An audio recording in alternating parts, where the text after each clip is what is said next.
And don't talk though, I want them to see the hole. Hitting the field. We cover football. We cover basketball. And so much more. He's out! By sports reporters. And Meech. What up? Watch the show and read the sports blog. Hitting the field. Now we're back, and much like Floyd McGregor, we're going to settle this with a one-on-one. Speaking of Mayweather and McGregor, Floyd beat McGregor with the referee stopping the fight in the 10th round, as Mayweather had McGregor stumbling like baby Bambi. What was your biggest takeaway from the fight? We'll start with you, Nick. My biggest takeaway from the fight is an MMA guy can last in the boxing ring for at least 10 rounds with the best boxer in the world. Now, if you flip it and put a boxer in an MMA ring, no chance. No chance. That's not even going one full round. So my biggest takeaway is I think McGregor held his own. As much as some people hate that, I really believe he held his own. I think he put up a good fight. 10 rounds out of 12 with Floyd. I'm prepared to say he did more than hold his own. Exactly. He won at least 2 or 3 rounds. I think my takeaway is Floyd's still TBE. He's still the best ever. He wanted to give the fans what he wanted instead of like ditching and dodging, you know. So that's what he did. And then I was impressed with Conor McGregor as well. I didn't think he'd last 6 rounds. And the fact that he did 10 rounds, he looked like he was winning it at some points during the first couple of rounds. I think he could prove he could hang with just about any boxer. And I think he could be. I would want to see him in the ring again. He was certainly hanging in the first couple rounds. For sure. And I even saw a stat. He landed 111 punches to Manny Pacquiao's 83. Yeah. In 10 rounds. In 10 rounds. In 2 that's less crazy. rounds. Floyd had to adjust. He didn't know how to deal with that type of boxing. He was boxing so unorthodox. That was a great fight, and it makes me wish that boxing was back and back in action, to be honest. All right. So Triple G and Canelo Alvarez is coming. Big fight. You're that's right. going to be a great fight. Finally, after this week is the kickoff for major college football. There's big games all over the schedule, but there's one close to my heart that sticks out just a little further than the rest. My Seminoles will be taking on Alabama in Atlanta on one of the most anticipated opening games of all time. All right, guys, I want to know, who do you have taking home the win and why? Anthony, we'll start with you. I'm going to go with FSU for this win.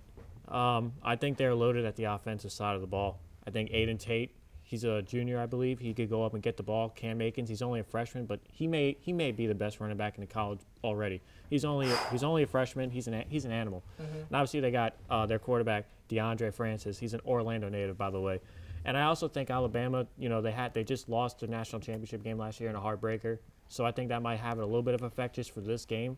I don't think it's going to be like the whole season, but I think just for this game only. That's why I have FSU winning the game. I'm not sure there'll be much of a hangover effect. I feel like Saban really keeps that program running tight. But, Nick, who you got winning? I also have FSU. I got the Noles. We got Francois, who was getting sacked and hit all last year. I think Jimbo Fisher and the offensive line find a way to work that out. I feel he's going to have more time. Hopefully he doesn't hold on to that ball anymore. We got Darwin James, their safety, is going to come make big hits, be great in the backfield. And also, again, with Cam Akers, I think he's going to have a great year, 5-star recruit. I don't see why FSU loses this game. I think it's going to be a close game, probably win by a field goal, maybe a touchdown, but I got FSU. Go Noles. All right. And can I just get a yes or no answer from the two of you? Will the loser still make the college football playoff? Yes. Yes. Yes, absolutely. You heard it here first, folks. All right. Well, this was an incredible first show back, and I think I'm going to have to award the win to Anthony Abruzzo. Thank you. It was hard fought. I liked the team aspect of it a lot. Ant didn't get to participate in that part, but maybe next time. Yeah, next time I think we should definitely try that more often. I cannot wait for college football to start this week. It's gonna be great. Excited. By the way, Jimmy Bayless didn't let me talk. Definitely felt like Stephen A. Smith next to Jimmy Bayless. That's blasphemous, Max Kellerman. I'm sorry for his asinine answers. But thanks for putting me here, Jimmy. You know what? Jimmy really cost it for you. Yeah, he really did. That's all we got for today. See you next week. Take care. All right, welcome back, everybody. Well, actually, welcome. This is our Season 4 premiere of Beyond the Credits. I'm your host, Nick DiLorenzo. We had a little technical issues, but that's why we're at school. We're learning. And we're only going to get better, hopefully. With me is our panelists. We have Beth Brewster back. We have Matt Hyland here joining us.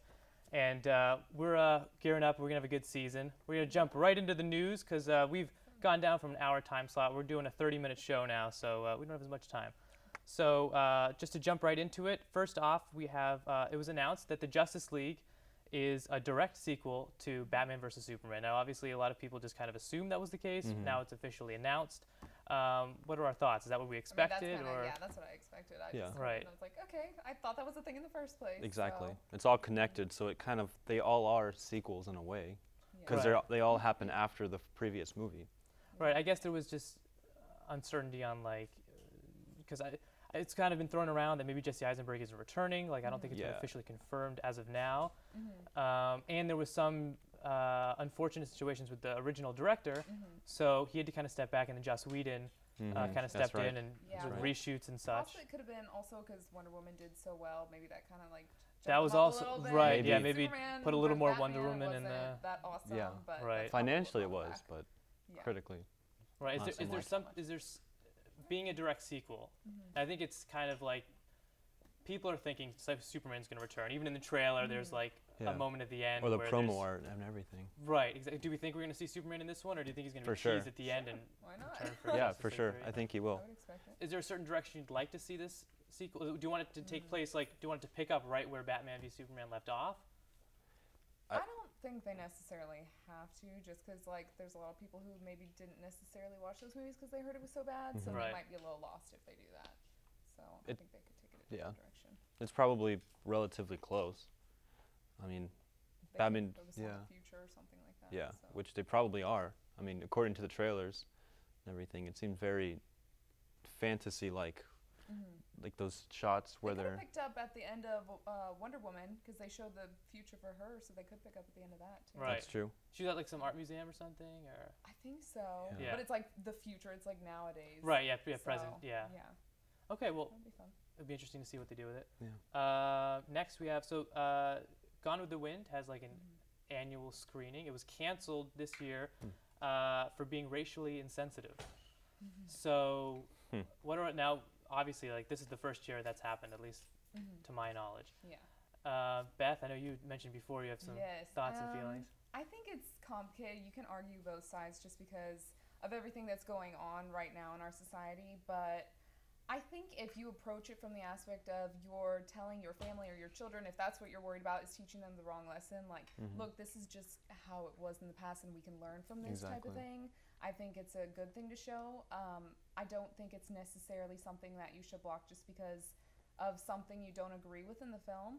I think it's kind of almost like the World War II films. Like if you try and block them, like Germany would try and block the films, it's kind of almost like propaganda saying, oh, it didn't happen, and we don't want to forget history because then you repeat history. Right. So I think it's a good thing to just view it in the aspect of, look, this is how it was, it's not right, but you can learn from this. Exactly. Matt? Yeah. Yeah, no, I agree. I mean, things like this have happened before where movies have been banned for certain material. I mean, if you look at Disney's Song of the South, that has been banned. I think it's been brought back, but at one point it was banned for its racism. But it's something that I think is crucial to know, you know? Right, like it's interesting too because like in this case, this movie was obviously made a good bit ago. So like maybe if this film was being made now, it probably wouldn't be made the same way. I think there's obvious changes that would have been implemented. That's true.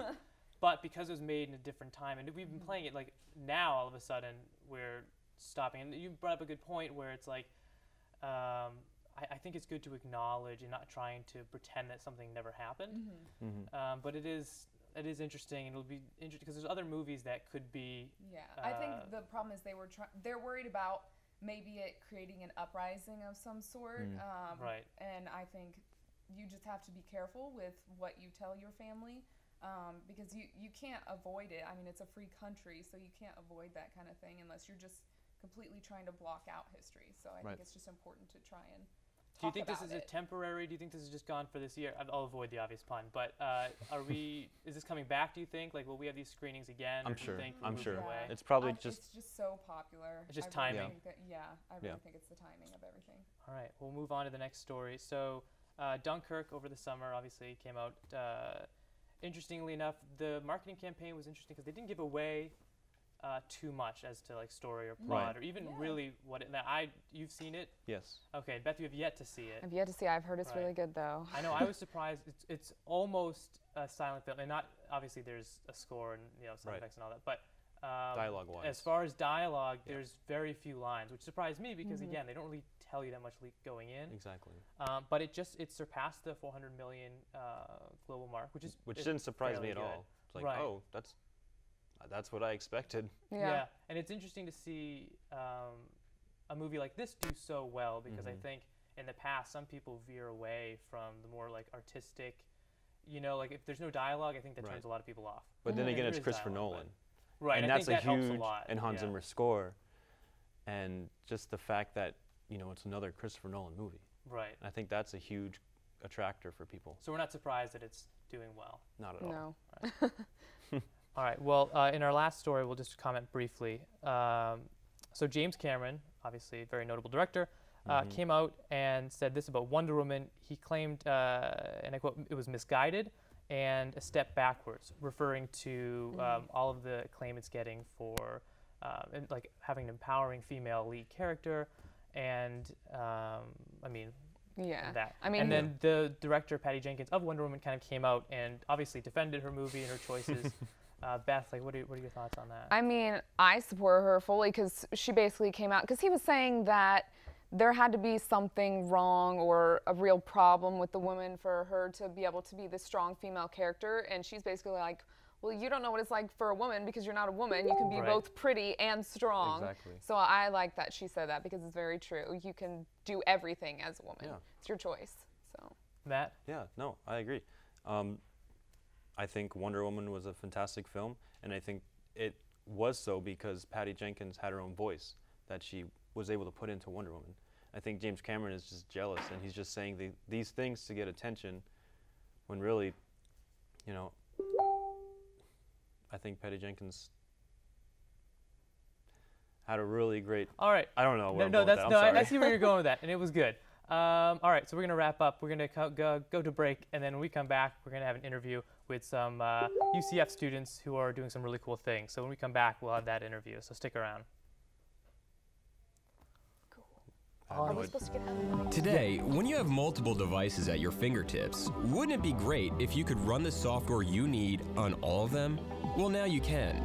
UCF Apps is a new and innovative way for you to access the applications that you need to get your coursework done from any PC, Mac, tablet, or smartphone. For more information or to give your input on UCF Apps, go to apps.ucf.edu. What are you waiting for? Start using UCF Apps today.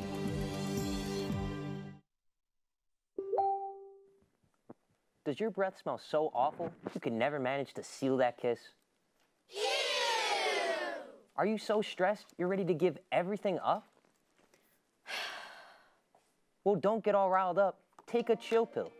Not only is the chill pill a revolutionary stress reliever, it also reduces bad breath by up to 99.9%.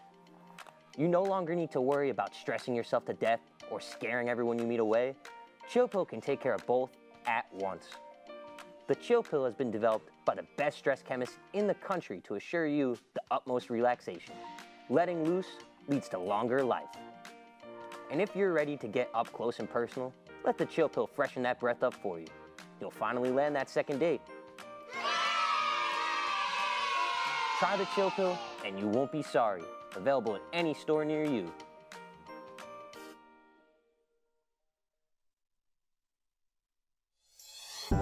Today, when you have multiple devices at your fingertips, wouldn't it be great if you could run the software you need on all of them?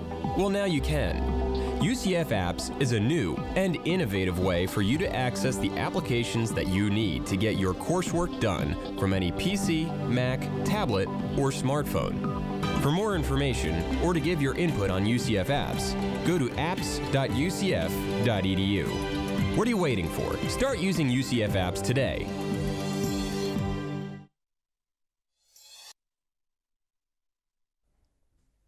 Welcome back, everybody, to Beyond the Credits. Once again, I'm your host, Nick DiLorenzo. And with me, we have some very special guests, UCF students, who are doing some really cool things. So, okay, Alan and Alex. Okay, just kind of introduce yourself and then like what your role is with this project, and then kind of give us like a brief summary of what this project actually is. Well, I'm Alan, and I am a writer and a producer for the show. But I would like to think myself more as hey Alex, if you need anything, like, let me know. I'm here for you, because he's got a lot on his mind. Yeah. Yeah, consistently. So yeah, my role is the showrunner. So basically everything that happens with the show is my job. And just overseeing Alan, the rest of the writing team, the marketing team, and just everything that we do. So that's why Alan's always there saying, hey Alex, can I do something? But yeah, really the show got started a little bit over a year ago. And it was just an idea that popped into my head. But I didn't really have enough of the experience myself writing to go ahead and go through with it. So I brought on 2 more film students as kind of co-writers to go ahead and help me along. Frank Volk is kind of the head writer on the series. He couldn't be here. He has class right now. But we brought him on, and then I brought Alan on and Laura and a few of these other writers to go ahead and help us put this series together, because we are writing the entire pilot season before we're pitching this. Okay. So and am I wrong in assuming you're both film majors? Like. Yeah. Okay. You're not wrong. Yeah, you're okay. not wrong. Right. So as the showrunner, I guess this is a good opportunity to kind of ask. So what is the show? Like what? It's called Contingency Plan. Am I right? Mm-hmm. Okay. Yes. The show is basically.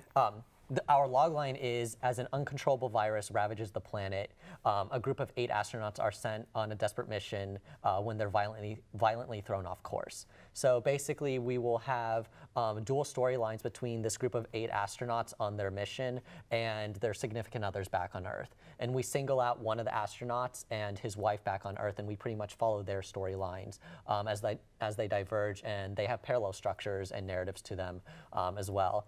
But really it is it's a massive kind of world that we're building for them, but it's really character-centered. So you get a sense of who these characters are right off the bat, and you get a sense of all these things that are pulling them away from one another and kind of tearing them apart, even though all they want to do is be together.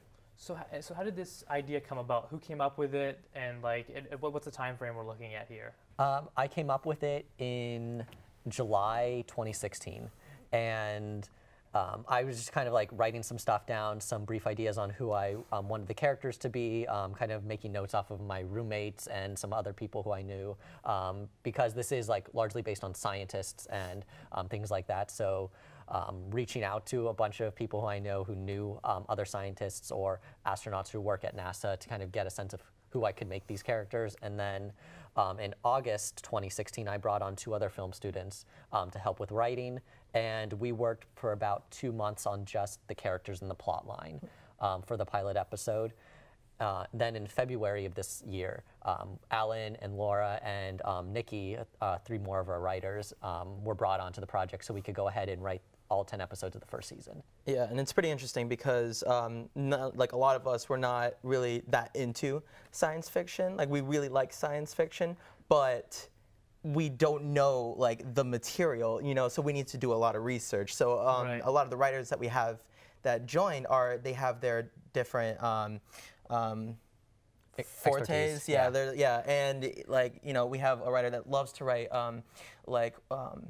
romantic stories. So whenever we have a character that needs to go through, you know, something that has to do with, you know, relationships and all that, we have her start writing. Yeah. And, you know, and a lot of us are doing a lot of research to catch up with Frank and Alex with their, you know, wide knowledge of all this science. Right, that's cool. It sounds like a lot of you guys are kind of bringing something different to the table. Yes, You have some variety there.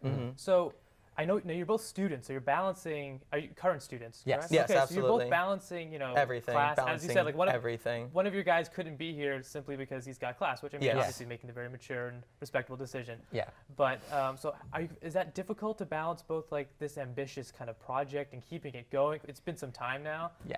While like Yeah, studying? I remember the way that I was brought into it is we were at Writers Coffee with Screenwriting Club, and someone told me, oh, they're going to go to Contingency Plan right afterwards. And I said, what is that? And then they explained, oh, it's a show that Alex wants to do. And I know Alex, I've known of Alex, you know, I've heard of him, I've heard of the things he's done, and I was like, all right, I want to be part of that. So I messaged him and I said, I want to be a part of it, and he said, come along. and it's been a ride, and it's been a lot of balancing because it's a lot of people that are dedicated, very dedicated on this show, even though there's, you know, we all know that we're not getting paid. We believe in it so much, and that's what's been great about it, is we believe in it so much, and we are all balancing, you know, not just class, but also like, you know, jobs, right, true, yeah. living. Where am I gonna live? And also like all these, you know, all these films that we're working on, because we're not only making our own films, we're working on everyone else's films. Right. So it's a lot of balancing, and I guess this is a huge learning experience, and it's fun to see where this is gonna go. Yeah, it's been exciting. A lot of people on this project are like the busiest people in the film program. So talk about balancing. We're always on multiple projects. I know you probably have 5 or 6 going. I know I have 5 going right now. Yeah. Contingency Plan being my largest one and the one I do dedicate the most of my time to. We started out, like, we've had 2-hour writers meetings since August of last year. And we continued that over the summer. However, a lot of us weren't around, so we were doing Skype meetings then, and starting tomorrow we're going to be doing our meetings again, but they're now going to be 3 hours because there's just so much to talk about, so many things that still need to be done with writing the first season, with coming up with the So where arcs. are you in that process? I saw a photo, and you guys had like a cool table read. Yes. Right? Yes. So I assume some stuff has been written. So like, what all has been written? What are you working on now? We finished the pilot, but we're not done. Like, you know, we need to rewrite it like 1,000 times. So you have a draft. You have like we have drafts on top of drafts right on now. draft 5. Yeah, and we're also taking care of other episodes as well. Like, we have someone assigned for episode 2, someone assigned for episode 3. I'm on episode 4, and we talk to each other constantly, trying to find out, like, hey, I'm having trouble. I don't know how to deal with this, and we'll talk to each other. So yeah, we're assigned to our episodes, but everyone's doing everything. It's a very collaborative writing process because Frank and I might be kind of like the main writers on it, so we'll have final say. But there are so many decisions that when it comes to the character or when it comes to something that's going to happen to them in space or back on Earth, it's a group effort to decide what we're doing to all these characters. And we really... like, we'll spend sometimes an entire meeting just talking about a single character or just a single plot point that we want to have happen and making sure that it's the strongest one that we have and that it's the best course for where we want to take the show, because we already know how we want to end the entire series. So we're just trying to figure out where we put kind of like the plot points and how do we piece this together in an interesting way, where it's not just, I've seen this before on this television series or something else. That's really cool. So, and I know you guys were unfortunately running out of time, but you guys are hopefully, once you're finished, and I know you have some work to kind of complete and finish and drafts to go through, but you're hopefully pitching it to Netflix. I know that's kind of the goal. HBO, yeah. That's really cool. So where can people, real quick, what website can people go to find your project? It's www.contingencyplanshow.com.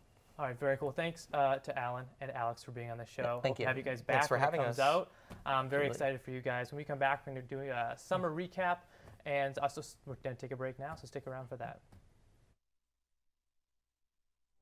Today, when you have multiple devices at your fingertips, wouldn't it be great if you could run the software you need on all of them? Well, now you can. UCF Apps is a new and innovative way for you to access the applications that you need to get your coursework done from any PC, Mac, tablet, or smartphone. For more information or to give your input on UCF Apps, go to apps.ucf.edu. What are you waiting for? Start using UCF Apps today.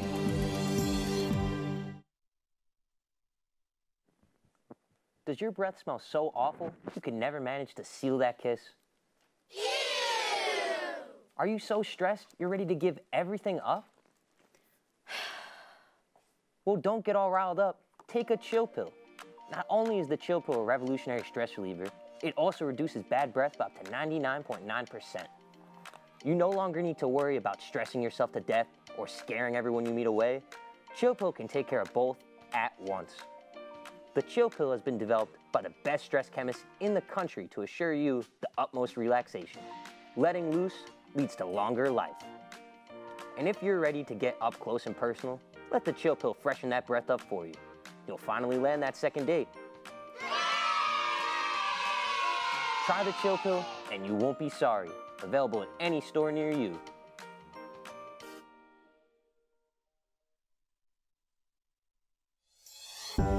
Today, when you have multiple devices at your fingertips, wouldn't it be great if you could run the software you need on all of them? Well, now you can. UCF Apps is a new and innovative way for you to access the applications that you need to get your coursework done from any PC, Mac, tablet, or smartphone. For more information or to give your input on UCF Apps, go to apps.ucf.edu. What are you waiting for? Start using UCF Apps today. All right, welcome back, everybody, Beyond the Credits. Again, I'm your host, Nick DiLorenzo. Back, we have Matt Hyland, Beth Brewster joining us. So we're just going to do a summer recap. We were off on a hiatus for the summer, so we missed a lot of, not only movie news, but a lot of huge movies that came out. Oh, yeah. So, like, overall, I mean, we're going to go in depth, but, like, how did you feel about this summer, like, movie-wise? I thought there was so many that were, like, great this summer. Like, I haven't even been able to see everything because there was just so many movies. There was a stretch of time where I was in the theater at least, like, multiple times within just, like, a week span. Yeah. A lot of big blockbusters, a lot of sequels, but then again, a lot of non-sequels like Dunkirk, obviously. Yeah. And some smaller movies that weren't as big, like The Big Sick.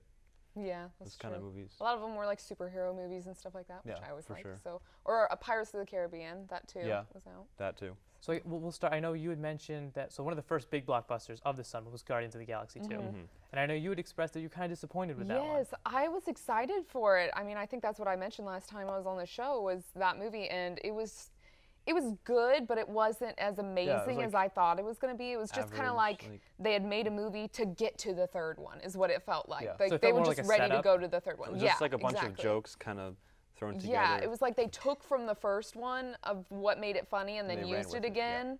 And you're like, okay, I've already heard this. And then they were like already ready to get to the third one is kind of how I felt about exactly. it. But what surprised me about this movie is I actually laughed out loud, which I sometimes don't do. Sometimes that's hard, it's hard, but it was mainly due to Do you remember the moment? Drax. Yeah, everything that Drax and Mantis, I think that's her name, Manta? Yeah, whenever they were on screen together, I thought that was some pretty funny humor, but that was the only thing that really, I mean, there's cool sets and CGI action and all, but at the end, it's like, it's kind of forgettable for me.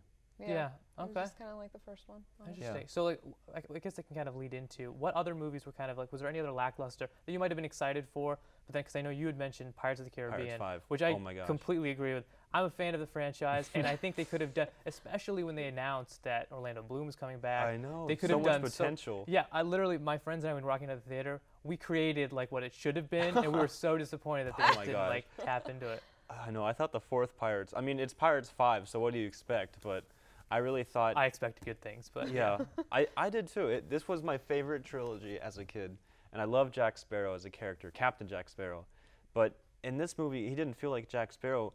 He felt more like a drunk. I know he's a drunk, but everything that he did happened not because of him. And I was like, who is this character? He's such a loser, and I don't look up to him in this movie. And Johnny Depp doesn't really. It felt like he kind of became like more, because as the movies went on, it almost feels like he kind of became more of like a character, like almost cartoony in a way. Way too like cartoony. Less grounded. Because the first movie felt, I know it's pirates and there was a curse and everything, but it felt more grounded as in like, and then he was a contrast to that. And then it kind of seemed like the world kind of met him and his character, and then they heightened all of it. And because of all of his movies since the first Pirates, he's played his character, you know, in Alice in Wonderland and all those other movies. And then like Charlie and the Chocolate Factory. He's played Jack Sparrow-y characters, so he's kind of fallen into that brand kind of thing. Yeah, I agree. So he played that in this, and it highly disappointed me. The writing, everything was just. So what was a movie that that has your approval? Like what movie really either surpassed or just kind of met expectations? Spider-Man. I was curious because I really liked Andrew Garfield as Spider-Man, and this one it was amazing. It was good. I mean, it was different altogether, because the other Spider-Man movies, like the Tobey Maguire ones, those were well made, but I didn't really like him as Spider-Man. Less stereotypical. Yes, and both of those were very dark movies, but this one was much like lighter and what a teenager would actually be like. Plot twists and everything. Yeah, and what I liked about this movie is like the action sequences were the parts I liked the least, because I think that's where it lacked, but the parts where it's character development and dialogue scenes. Which is interesting, because I don't think everyone would think they would say that about a superhero movie. And I didn't either, and that's what I liked. And if there could just be a Spider-Man movie where it's maybe an action sequence here, but more so about the characters and just watching him as Peter Parker or. Yeah, because now people are so invested in Peter Parker. Yeah. Right. I agree. Yeah. And Matt, I know you also said that War of the Planet of the Apes. That was good. Oh yeah. I mean, I had high expectations, and I think it met them very well because I think that's a pretty solid trilogy, and this movie had a lot of interesting layers to it, like a lot of metaphorical things that I saw into it. It wasn't all just action. Like it says war, and you expect, oh, it'll be large action sequences, where there's a few, but it's a lot to do with Caesar and how he has to deal with, I don't want to say any spoilers, but dealing with certain things about family.